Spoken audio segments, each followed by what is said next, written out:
Hazarika farming অন্য এটা ভিডিঅ'লৈ স্বাগতম জনাইছোঁ। আজি আমি কম খৰচত কেনেকৈ গাহৰি দানা তৈয়াৰ কৰে তাকে দেখুৱাবলৈ চেষ্টা কৰিছোঁ।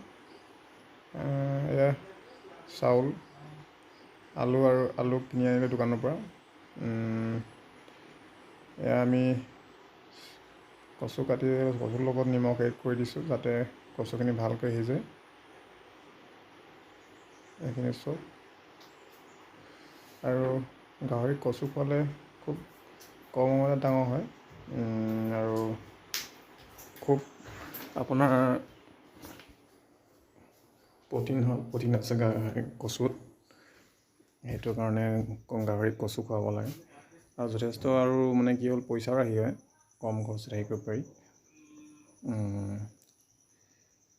এতিয়া চব কচুখিনি হৈ গ'ল হৈছে আৰু ইয়াত চাউলৰ লগত চাউল আৰু আলু মিক্স কৰি দিছোঁ। আলু দিলে বিশেষকৈ দোকানত যেতিয়া আলু দাম হয়, মই এইটো অলপ বেয়া আলুটো দোকানৰ পৰা কিনি আনিছিলোঁ। আপোনাৰ এইখিনি আলুখিনি ভাঙি দিছোঁ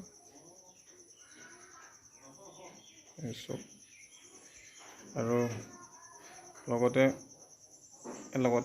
শাক পাচলি দি দিব পাৰিলে ভাল হয়। আৰু মই এতিয়া কচু, চাউল আৰু আলু দি দিছোঁ আৰু এইখিনি এতিয়া সম্পূৰ্ণ হৈ গৈছে আৰু এই চব বিশেষকৈ কচুৱে নহয়, কচুৰ লগতো আপোনাৰ কিনা দানা অলপ মিক্স কৰি দিব লাগে। কিনা দানা মিক্স কৰিলে ভাল হয়। আৰু এয়া মই এতিয়া ভুচি আনিলোঁ, আপোনাৰ এইটো তুঁহগুৰি বুলি কয় অসমীয়াত, আৰু তুঁহগুৰিৰ লগত মই এইটো আপোনাৰ মিক্স কৰি দিছোঁ। তুঁহগুৰিৰ লগত কিনা দানা মিক্স আছে, কিনা দানা দি দিছোঁ। এইচব কিনা দানা, তুঁহগুৰি আৰু এই কচু মিক্স কৰি দিছোঁ।